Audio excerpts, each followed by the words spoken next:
Pagtugdok nin cell tower kan sarong telecommunications company harani sa mga kaharungan sa Pili Camarines Sur, pigpetisyon kan mga residente. Lokasyon kan pigmumok ng tower, iba subuot sa inaprubahan kan na plano kan barangay asin LGU. Ang detalye sa report ni Jessica Calino. Sa porsyon na inikan Zone 5 Barangay Sagurong Pili, may ipigmumok na cell site o tower para sa sarong telecommunications company. Target ining matapos ngunya nakatapusan kan Disyembre.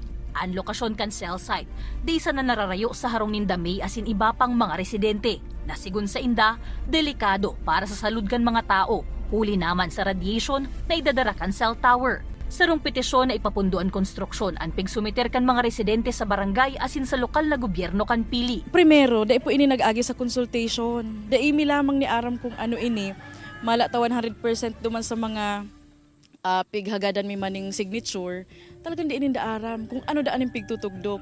May impormasyon man subot sindang naresibe na ang pigtutugdukan kan cell tower ngunyan, bako ang lokasyon na pigpaaprobaran sa LGU. Nagsayuman na mo ng magtaunin komento dapit digdi an MPDC asin an engineering office kan Pili.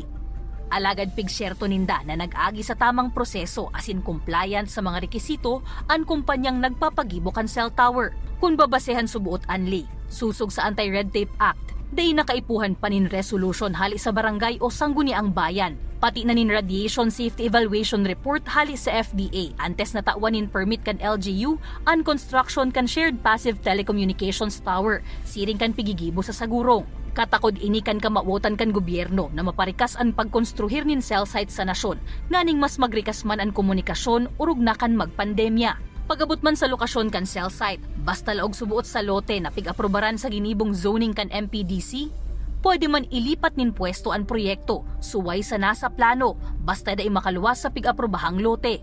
Nakikoordinar man ang GMA Regional TV Balitang Bicolandia sa nagmamanihar kan proyekto, nagsayuman na ining magpa-entrevista, alagad sigun sa manhamiento.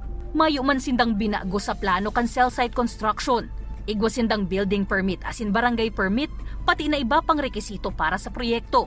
Nagkaatubang naman ang duwang lado sa barangay, alagad-hagad man kan mga imbueltong residente na magkaatubang pasinda, kaibanan ang kumpanya, municipal engineer asin MPDC sa sangguniang bayan, nganing matukarpaan sa indang petisyon. Kaibanan si Jovel Obiso, Jessica Calinog, Balitang Bicolandia.